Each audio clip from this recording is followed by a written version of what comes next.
GT road से सटे व्यस्ततम नियामतपुर बाजार में अनियंत्रित ट्रैफिक जाम के कारण स्थानीय निवासियों, व्यापारियों और राहगीरों को भारी दिक्कतों का सामना करना पड़ रहा है। सड़क पर अवैध रूप से खड़े ऑटो, टोटो, फुटपाथों पर कब्जा और जहां तहां पार्क की गई बाइकें इस समस्या की मुख्य वजह बनी हुई है। इसके चलते सुबह से लेकर देर रात तक station road, new road, Asansol road और लिथुरिया रोड जैसे प्रमुख मार्गों पर आवागमन बुरी तरह प्रभावित हो रहा है। स्थानीय लोगों का आरोप है कि अवैध पार्किंग और ऑटो टोटो की मनमानी के कारण बाजार में पैदल चलना भी दूभर हो गया है। फुटपाथों पर अतिक्रमण के कारण आम लोग जान जोखिम में डालकर मुख्य सड़क पर चलने को मजबूर है, जिससे हादसों का खतरा बढ़ गया है।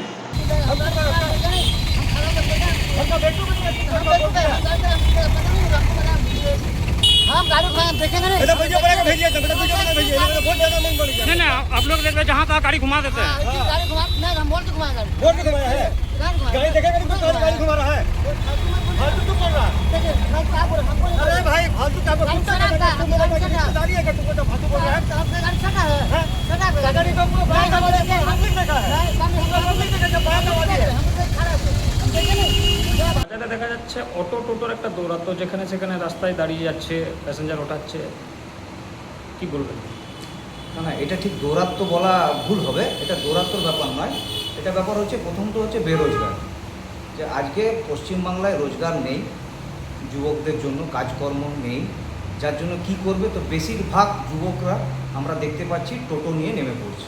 যা দুটো রোজগার আসে, কারণ যা মূল্যবৃদ্ধির বাজার আজকে সরকারের আমলে, বর্তমান সরকারের আমলে, তারা করবেটা কি?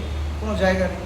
হ্যাঁ, একটা অসুবিধা হচ্ছে যে এখানকার মানুষদের অসুবিধা হচ্ছে, কারণ অনেক টোটো হয়ে গেছে, প্রায় 500-600 টোটো হয়ে গেছে।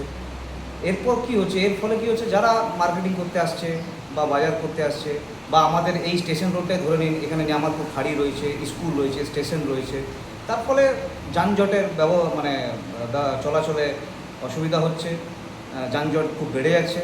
তো এটা এদেরকে দোষ দিতে লাভ নেই। এখানে পার্কিং ব্যবস্থা নাই, সরকার পরিবর্তন হয়েছে। গত পূর্ববর্তী সরকার যারা ছিলেন তারা ইউনিয়নবাজি করে ভোটের স্বার্থে না এখানে পার্কিংয়ের ব্যবস্থা করেছে কিছু। এখন সরকার চেঞ্জ হয়েছে, নতুন সরকার বসেছে, তারা অন্য জায়গায় করছে, কিন্তু আমাদের নিয়ামতপুর কুলটিবেসকে দেখছেন না। আমরা এই বিষয়ে গতকাল আপনারা দেখেছেন যে আমরা আসানসোল কর্পোরেশনে একটা ডেপুটেশনে জমা করেছি। সেখানে দুর্ভাগ্যবশত আধিকারিকরা কেউ ছিলেন না, উপস্থিত থাকার কথা ছিল। আমরা চিঠি দিয়েছিলাম, বাইকায়দা রিসিভ হয়েছিল, কিন্তু তারা কাল কেউ ছিলেন না।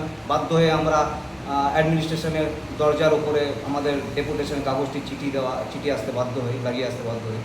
তো বর্তমান সরকারকে তো এটা দেখতে হবে। আজকে এগুলো সরকারের গাফিলতি, এটা মানুষদের নয়। কোথায় যাবে বেকাররা, কোথায় যাবে? কিছু তো করে খাচ্ছে। আজকে যদি এগুলো বন্ধ হয়ে যায়, তারা তো চুরি, ডাকাতি, এইসবের দৌরাত্মটা বেশি প্রভাব বাড়ছে। आसनसोल से राहुल तिवारी की रिपोर्ट, पीबीटीवी न्यूज़।